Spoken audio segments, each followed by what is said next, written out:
අසූ9 කාලයේදී පැවති භීෂණය හමුවේ. හිත්පිත් නැත්තන් විසින් මිනිසුන් ක්‍රූර ලෙස ඝාතනය කරමින් පුළුස්සමින් තැන් තැන්වල තමන්ගේ අනසක පැතිර වූ කාලයක් තිබූ බව සැවොම දන්නා කරුණක්.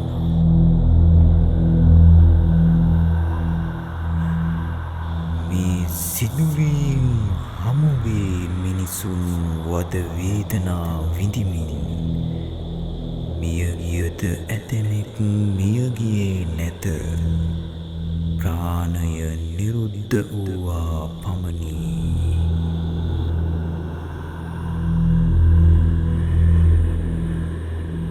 පියවි ඇසට නොපෙනෙන අඳුරු ආත්මයන් පිළිබඳ සොයා යන ගමනේ මේ බිහිසුණු කතා පුවත බෝගස් දැන්න වලව්වේ අවතාරය පිළිබඳවයි.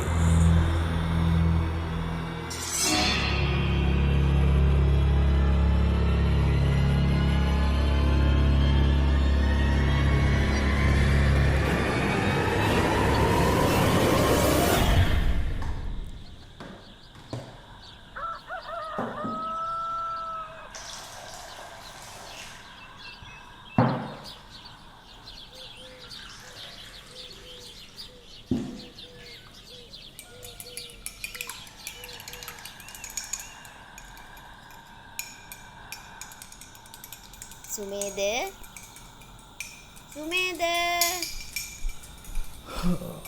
සරෝජි ඔයා මට කතා කළාද? ඔයා ආවද? මේ තේ එක බීලා ඉන්නකෝ. ඔයා තේත් හැදුවද?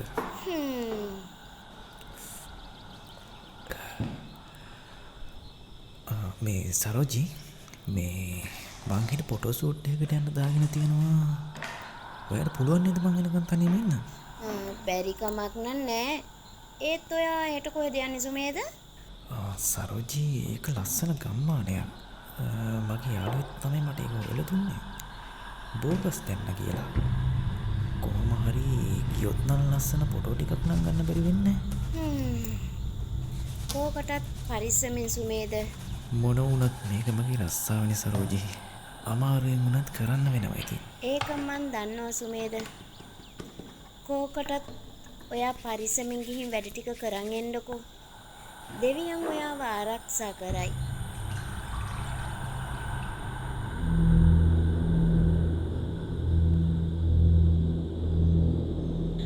විවිධ වූ සුන්දර ප්‍රදේශයන් තෝරා ගනිමින් එම ස්ථානවල ඡායාරූපගෙන ඒවා සුදුසු මිල ගණන් යටතේ අලෙවි කිරීම රැකියාවක් කරගත් සුමේද වෙනදාමින් තම සුපුරුදු රැකියාව කිරීමට බෝගස් තැන්න ප්‍රදේශය තෝරාගත්තා. පහුවදා එළඹුණා. පාන්දරම නිවසින් තම රාජකාරී කටයුතු සපුරා ගැනීමට පිටත් වූ සුමේද බෝගස් තැන්නට ළඟා වුණා. නමුත් එම ප්‍රදේශයට ඇද වැටෙන අධික වර්ෂාව නිසාම සුමේදගේ රාජකාරී කටයුතු අසාර්ථක වුණා. නමුත් වර්ෂාපතනයෙන් ගැලවී ඉදා දින පාලු කිරීමට සුමේද නවාතැනක් සොයද්දී ගරා වැටුණු පැරණි වලව්වක් සුමේදගේ නෙත ගැටුණා. සුමේද වහාම එම වලව්වට තම රථය ගාල් කොට වලව්වට ඇතුළු වුණා.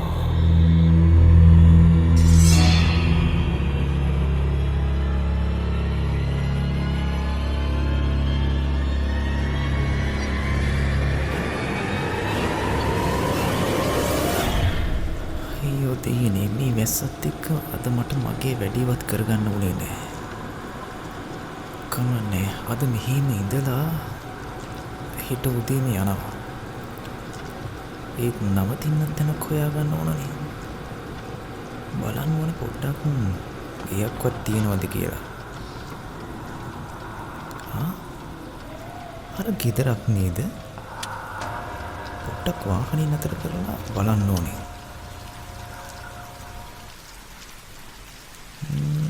මෙහි නවතින්න නම් ටිකක් හොඳ පාටයි.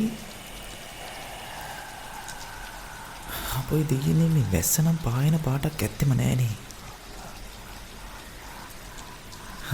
හරිම මහන්සි. ගේ ඇතුළට ගිහිල්ලා කාමරයක් හොයාගෙන ටිකක් හාන්සි වෙන්න ඕනේ. ඒත් මට තියෙන ප්‍රශ්නේ මේ ගෙදර කවුරුවත්ම නෑනේ. මේක අතෑරලා දාපු ගයක් වෙන්න බැරිද? ගරා වැටුණු වලව්වේ කාමරයක් තෝරාගත් සුමේද එහි ඇඩක් මත හාන්සි වුණා. ගමන් මහන්සියෙන් විඩාවටපත් සුමේදට නොදැනීම නින්ද ගියා. ඉදා දින රාත්‍රිය පහන් වන තුරුම සුමේදට විවිධ කරදරවලට මුහුණ පාන්නට සිදු වුණා.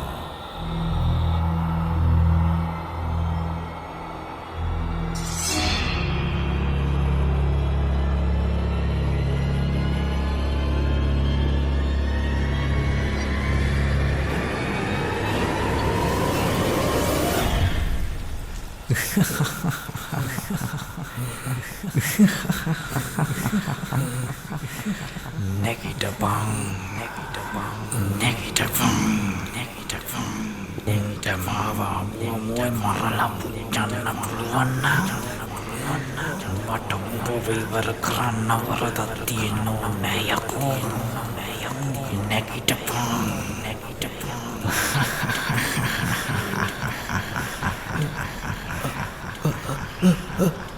අම්මෝ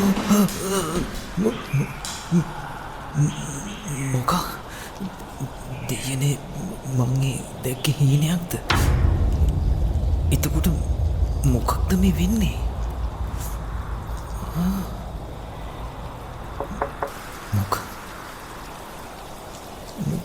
කවුද මේ වෙලාවේ දොරට ගහන්නේ?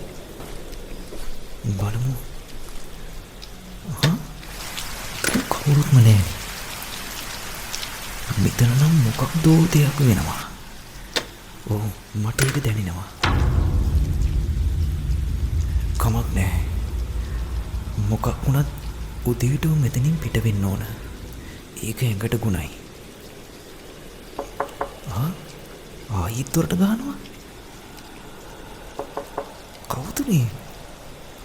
බලමු. අයි කවුද කියලා. මොකා? දෙයනේ කවුද මේ මහවැස්සේ මෙතන විදුලි ටයර් ගෙන තියන්නේ?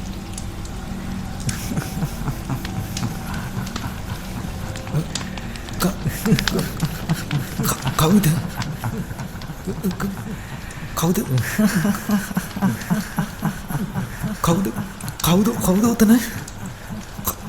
කවුද ඔය?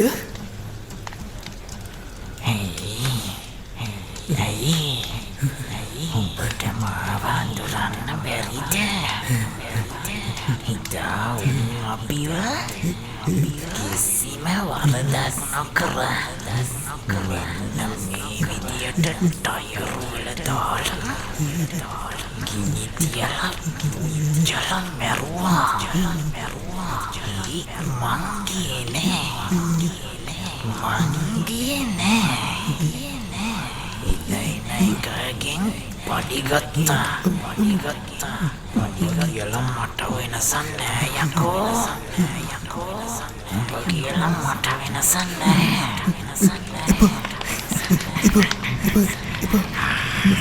මම මුදන්නේ.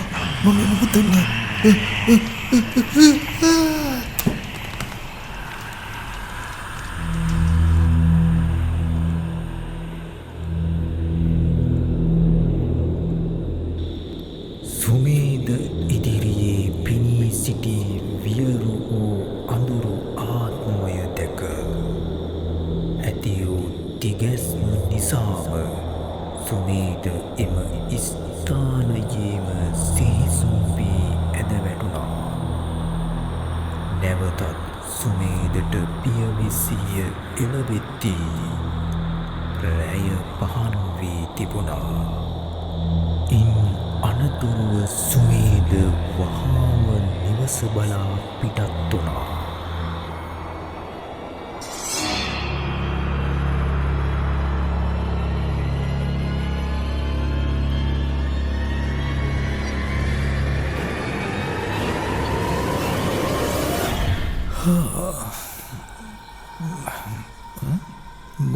මොකක්? දෙයනේ මං කොහොමද මේ එළියට ආවේ? මං ඊ කාමරෙන් නිදාගත්තේ. එතකොට මං ඊයේ රෑ නිින්දෙන්ම නේද මෙතෙන්ට ඇවිත් තියෙන්නේ? දෙයනේ මෙතන මොකක් හෝ නොපෙනෙන බලවේගයක් තියෙනවා. ඉක්මනට ලෑස්ති වෙලා ගෙදර යන එක තමයි හොඳ. ඉක්මන් කරන්න ඕනේ.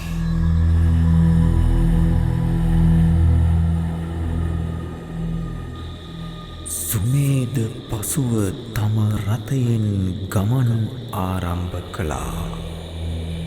පෙරදින මග ඊතරම් මතකයේ නොතිබූ නිසාම වලව්ව ආසන්නයේදී මුණ ගැසුණු මිනිසෙකුගෙන් මාර්ගය විමසා සිටිද්දී ඔහු පෙරලා විමසූ ප්‍රශ්නවලින්ම සුමේදට රාත්‍රියේ සිටි වූ භයානක සිදුවීම් වලට සුළුමුල දැනගන්නට හැකියාව ලැබුණා.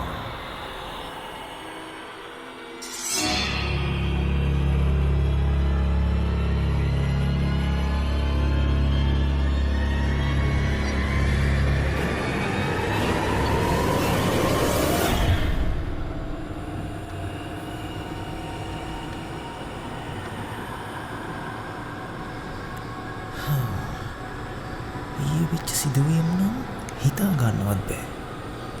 ඒ වෙච්ච දේවල් එක්ක මට හරියට පාරවත් මතකෙට එන්නේ නෑනේ. කවුදර අංකල් කෙනෙක් නම් එනවා. පොඩ්ඩක් අහලා බලන්න ඕනේ.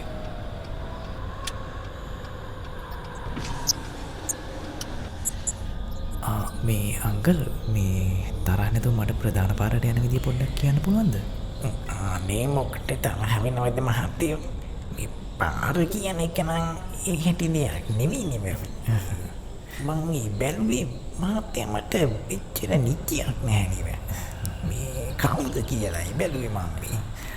අනේ නැහැ අංකල් මේ ඊයේ මම මේ ගම්මානේ ටික ලස්සන නිසා ෆොටෝ ටිකක් ගන්න කියලා ආවා. මේ කොහෙද ඉතින් මේ ඊයේ දවසේම මහා මැස්සනේ. වෙලාවට අර පරණ ගයක් පිහිටට තිබුණා. නැත්තම් ඊයේ ඉන්නවත් තැන නැති වෙනවා.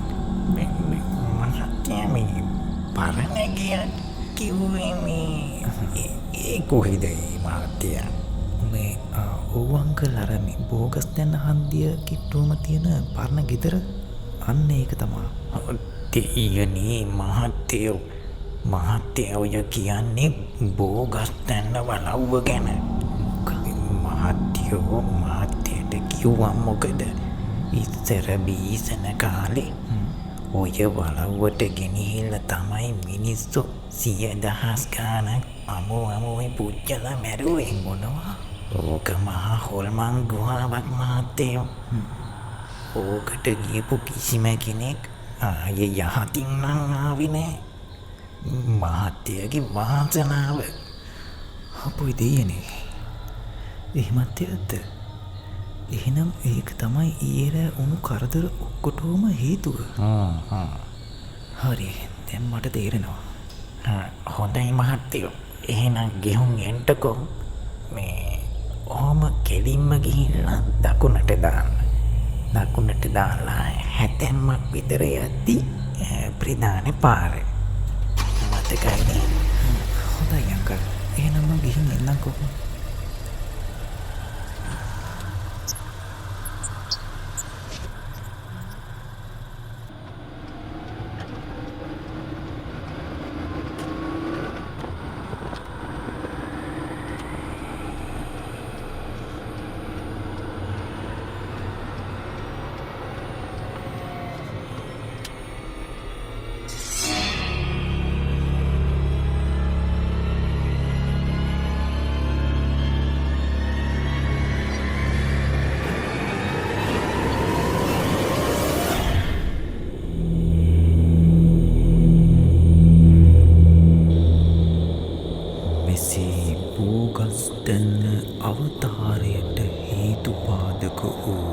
විෂණයත් හමුවේ.